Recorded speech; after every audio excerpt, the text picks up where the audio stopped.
This is the 3rd Armored Cavalry Regiment Museum at Fort Hood, Texas, and we're at the vehicle park. This is a light tank M24 Chaffee. It's by no means light, it's about 20 tons, but compared to other tanks, it's quite light. It's air transportable. I think it'll fit probably in a Hercules. And there's a couple versions of M4 Sherman.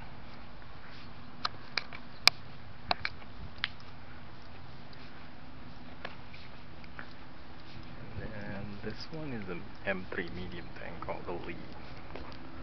World War II engineering. Riveting, no pun intended. But it's kind of a strange tank.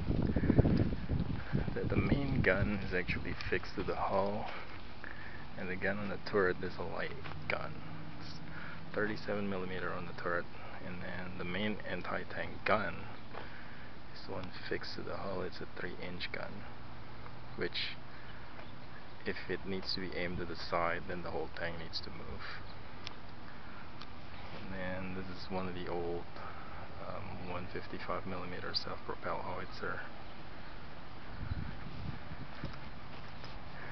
And then next to it are a couple of M7 Priest self-propelled howitzer as well. They're called the Priest because notice that there's like the commander station is like a pulpit in a church.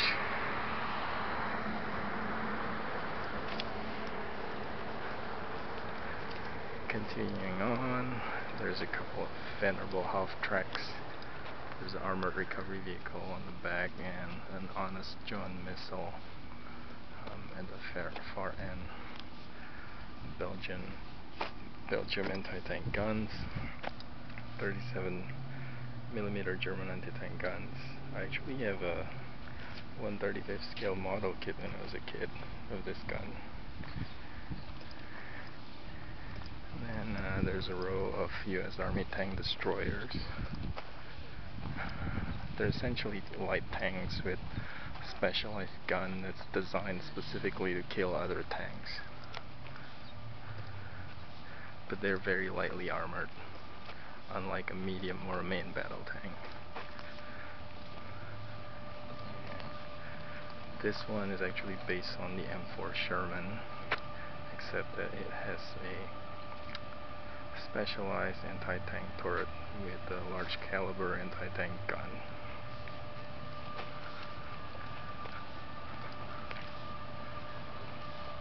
Moving on, that's the Hellcat tank destroyer.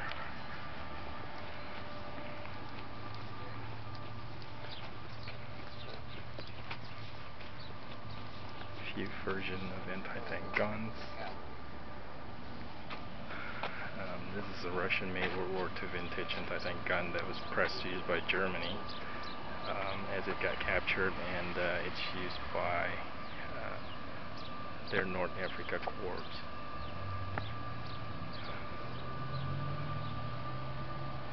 It's a Russian anti-tank gun. That's another German anti-tank gun. The venerable S60 57mm anti-aircraft gun that's still widely used today.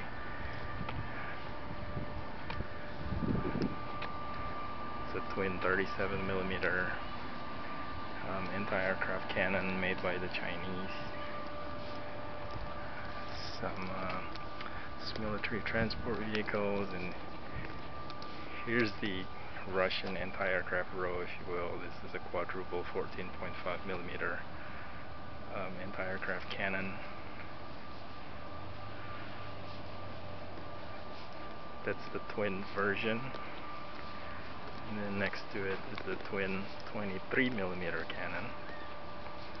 And then that lone cannon in the back is the ZPU 14.5mm single heavy machine gun. Now we're going to the Russian armored park, if you will. This is the MTLB armored personnel carrier. Next to it is a BMP, which is the granddaddy of a mechanized infantry combat vehicle. In fact, the term mechanized infantry combat vehicle is invented because the Russian produced the BMP-1.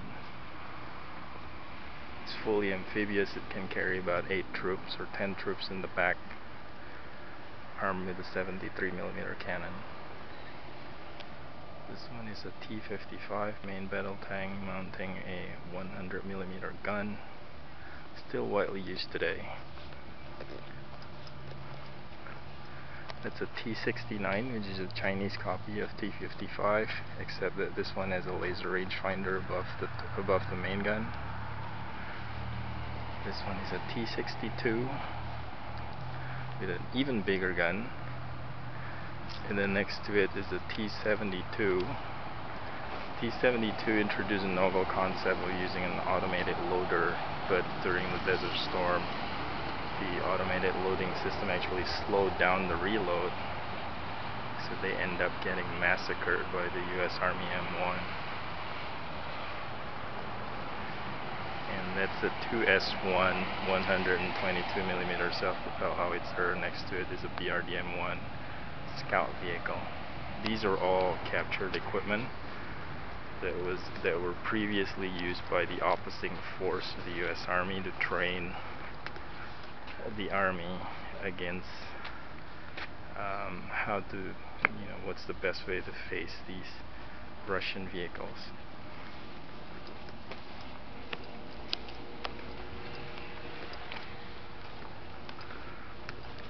Look on the back.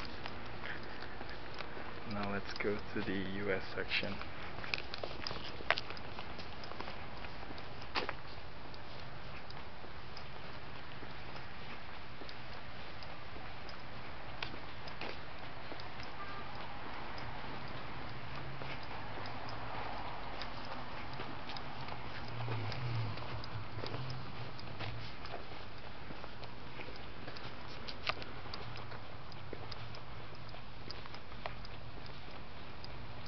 Sitting here is an ex-M1 Abrams prototype. Still representative of the production vehicle though. And this is the M26 Pershing heavy tank.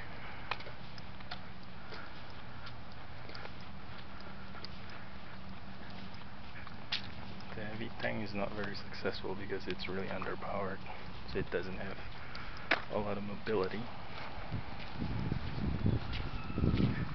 There's the M113, the battle taxi, or the Israeli call it the Zeldas. Compare the M26 with XM1. It still looked really massive, even though M1 is already pretty big. It's a Huey. There's a self-propelled howitzer. There's a scout vehicle. And in front of them are the Pattons.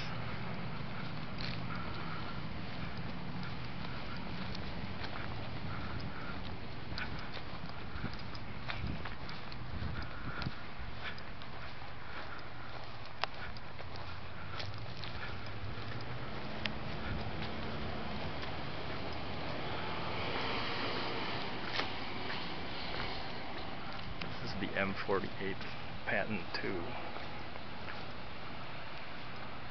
With a 90mm gun.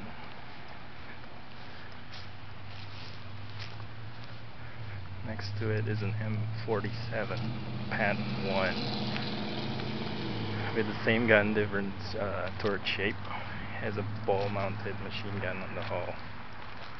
And then there's the M60 Patton 3 with 105mm gun. Still widely used today by other countries. And notice the fully enclosed commander's turret with its own heavy machine gun. And then the M41 Walker Bulldog light tank.